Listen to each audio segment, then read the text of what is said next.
इस समारोह में उपस्थित उत्तर प्रदेश की राज्यपाल श्रीमती आनंदीबेन पटेल जी, मुख्यमंत्री श्री योगी आदित्यनाथ जी, पूज्य माता अमृतानंदमयी जी, श्री सुरेश भैया जी जोशी, राष्ट्रीय स्वयंसेवक संघ, स्वामी गोविंद देव गिरी जी महाराज, कोषाध्यक्ष श्री राम जन्मभूमि तीर्थ क्षेत्र ट्रस्ट, गणमान्य अतिथियों, देवी और स्वजनों, यहाँ उपस्थित सभी संत समाज, जय श्री राम।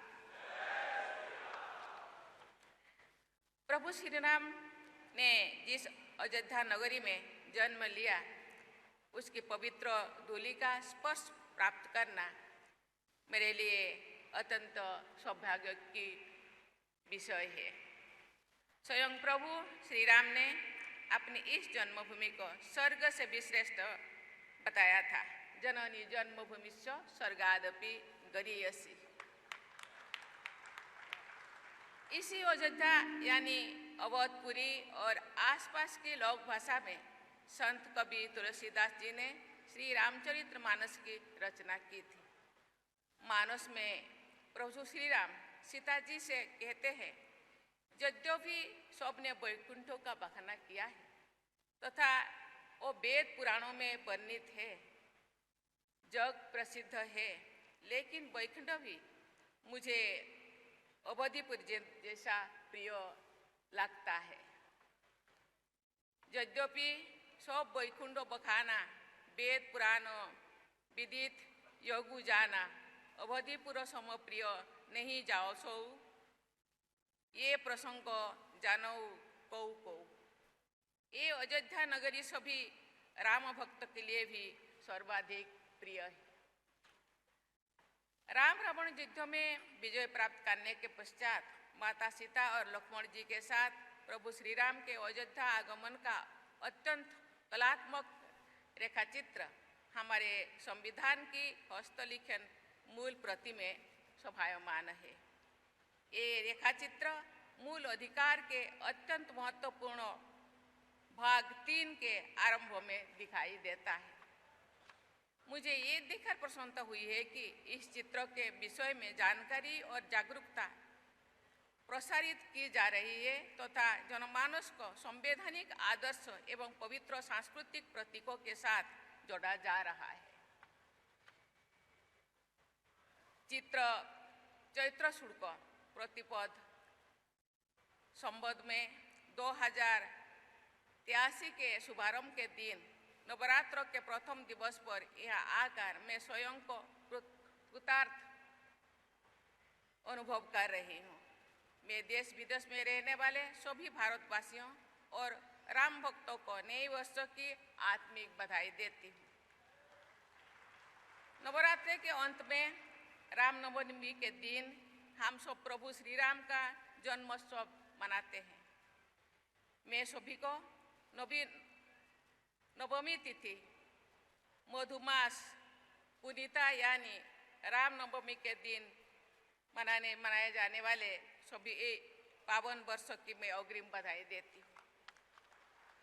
इस पवित्र श्री राम जन्मभूमि मंदिर का भूमि पूजन, यहाँ रामलीला के दिव्य विग्रह के प्राण प्रतिष्ठा, राम दरबार का भक्तजनों के लिए खोला जाना तथा मंदिर के शिखर पर धर्म ध्वजारोहण की तिथियां हमारे इतिहास और संस्कृति की स्वर्णिम तिथियां हैं।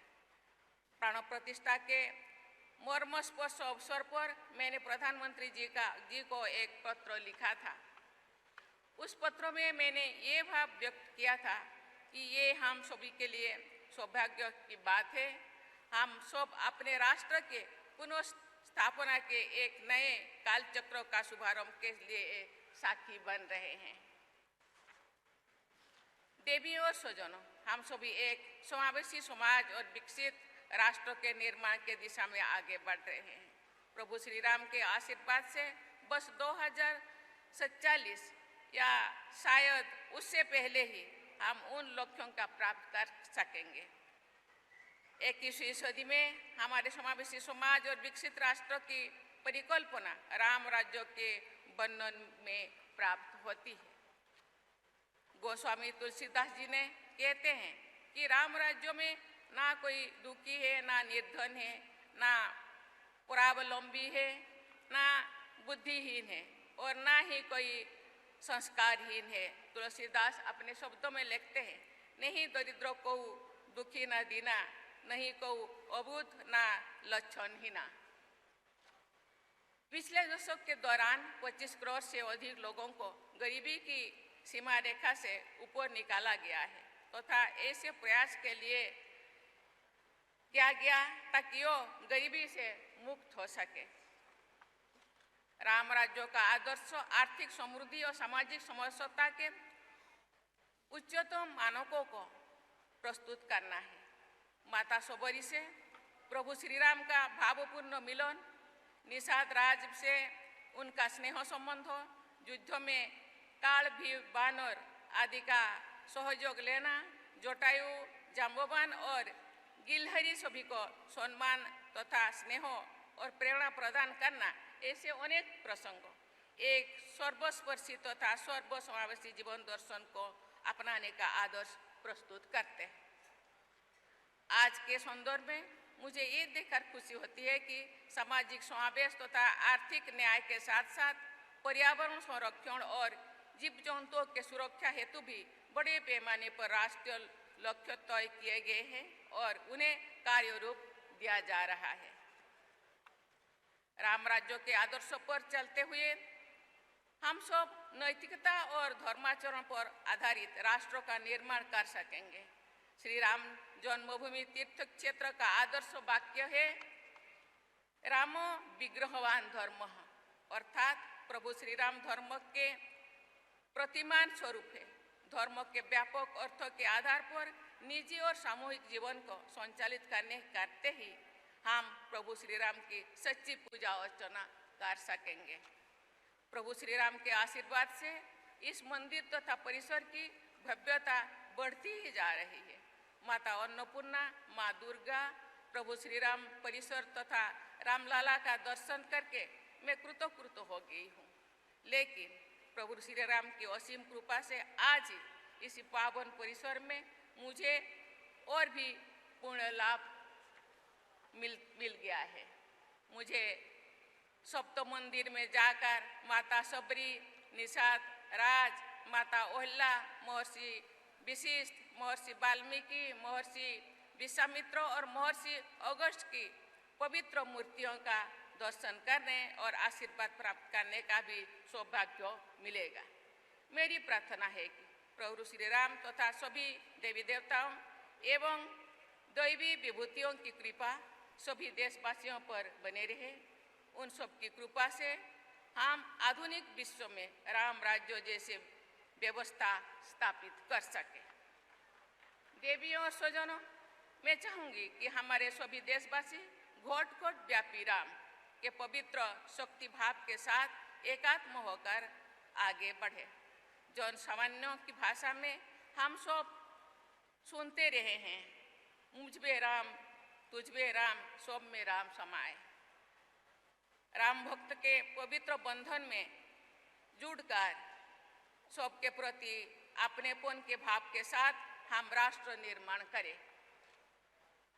इस दिव्य मंदिर के द्वितीय तल गर्भगृह में श्री राम यंत्र की स्थापना और पूजन करने का अवसर मुझे मिला। मुझ पर प्रभु श्री राम की असीम कृपा का प्रमाण है। ये मेरी विनम्र मान्यता है। ये श्री राम यंत्र कांची कामकोठी पीठ के जगत गुरु शंकराचार्य जी द्वारा प्रदत्त है। प्रभु श्री राम और भगवान शंकर के बीच दैवी स्नेह के आदर्शों को उनके भक्तों की परंपराओं ने भी अपने उपासना पद्धतियों में निरंतर बनाए रखा है। श्री रामेश्वरम में शिवलिंग की स्थापना और विधिवत पूजा करने के पश्चात स्वयं प्रभु श्री राम ने गोस्वामी तुलसीदास जी के शब्दों में कहा है, शिव समान प्रिय मोहे ना दूजा। श्री राम यंत्र भगवान शंकर की उपासना परंपरा से जुड़े कांची काम कोटिपीठ तथा श्री रामचंद्र जन्मभूमि तीर्थ क्षेत्र के बीच के प्रगाढ़ स्नेह का प्रतीक है। ये पारस्परिक स्नेह हमारी सनातन परंपराओं की आधुनिक अभिव्यक्ति है। ये मंदिर परिसर कला और शिल्प की अनुपम अभिव्यक्तियों से समृद्ध है। ऐसा लगता है मानो स्वयं भगवान विश्वकर्मा जी ने यहाँ विद्यमान निर्माण और शिल्प से जुड़ी संस्थाओं को और शिल्पकारों तथा श्रमिकों को कुशलता और प्रेरणा प्रदान की है। मैं सभी श्रमिकों, शिल्पकारों और निर्माण संस्थाओं की हृदय से सराहना करती हूँ। मुझे ये जानकर बहुत प्रसन्नता हो रही है कि प्रभु श्री राम जन्मभूमि के इस पवित्र मंदिर में देश विदेश से करोड़ों श्रद्धालु आकर दर्शन लाभ कर चुके हैं। अयोध्या धाम धार्मिक पर्यटन का प्रमुख केंद्र बन गया है। हमारे सनातन चेतना और ऊर्जा से जुड़ा ये मंदिर परिसर भारत के पुनर्जागरण के पावन प्रतीक के रूप में सदैव पूजनीय बना रहेगा। हमारे देश का पुनर्जागरण आर्थिक, सामाजिक, राजनीतिक और सांस्कृतिक इन सभी आयामों पर हो रहा है। देवभक्तों और देवभक्ति दोनों का मार्ग एक ही है। प्रभु श्री राम को सही अर्थों में नमन करना और भारत माता के बंधन करना एक ही है। जिस हृदय से नमामि रामम रघुवंशनाथम का भाव प्रसारित होता है, उसी हृदय से वंदे मातरम के हमारे राष्ट्रीय गीत का गायन होता है। राष्ट्रकवि मैथिली शरण गुप्त जी ने लिखा है कि पुण्यभूमि भारत के आकर्षण से प्रभु श्री राम ने यहाँ अवतरण किया था। गुप्त जी के महाकाव्य साकेत में प्रभु श्री राम कहते हैं, इस भूतल को ही स्वर्ग बनाने आया। आज साकेत यानी प्रभु श्री राम की अयोध्या नगरी में हम सब ये संकल्प ले कि भारत माता के गौरव को विश्व समुदाय के शिखर पर ले जाएंगे। प्रभु श्री राम की कृपा से हमारा ये संकल्प सिद्ध हो। इसी प्रार्थना के साथ मैं अपनी वाणी को विराम देती हूँ। धन्यवाद। जय हिंद, जय भारत, जय श्री राम।